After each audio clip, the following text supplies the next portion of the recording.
Nous sommes partis d'un problème très concret. J'ai perdu l'embout de mon aspirateur. Solution numéro 1.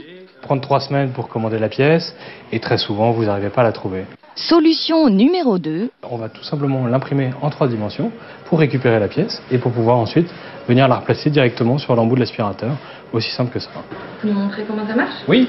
Pour imprimer l'objet en 3D, il faut d'abord avoir un fichier 3D de cet objet, c'est-à-dire une reproduction identique sur ordinateur. Pour notre embout, cela ne prend que quelques minutes car c'est une forme simple. Le dessin terminé, l'impression peut commencer. La bête qui réalise l'exploit, la voici. Au lieu du papier, on l'alimente en poudre, une sorte de plâtre, et ces cartouches diffusent un mélange de colle et d'encre. Le principe, c'est d'alterner entre couches de poudre et couches de colle, et cela des milliers de fois. Les couches vont se superposer les unes aux autres, et toutes les couches qui auront été collées vont se solidifier pour ne former plus qu'un objet.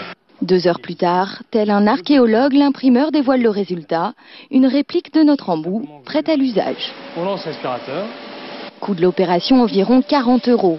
Les imprimantes 3D ont été conçues aux États-Unis pour les industriels. Mais ce que veulent cette entreprise et d'autres, c'est démocratiser leur usage et tout imprimer à la demande. Vous avez perdu des objets ou vous souhaitez faire des copies d'objets, ça c'est faisable. Mais même chose, vous pouvez aussi avoir vos propres créations. On a envie d'avoir un objet qui nous ressemble, on peut le faire. Et c'est peu dire, car grâce à ce scanner dernier cri, votre visage est instantanément converti en dessin 3D. L'imprimante s'occupe du reste. Cette machine coûte 70 000 €, mais pour 700, vous pouvez déjà vous offrir ce modèle, la première imprimante 3D pour particuliers. Bon, une limite tout de même, elle n'imprime que des tasses à café en plastique.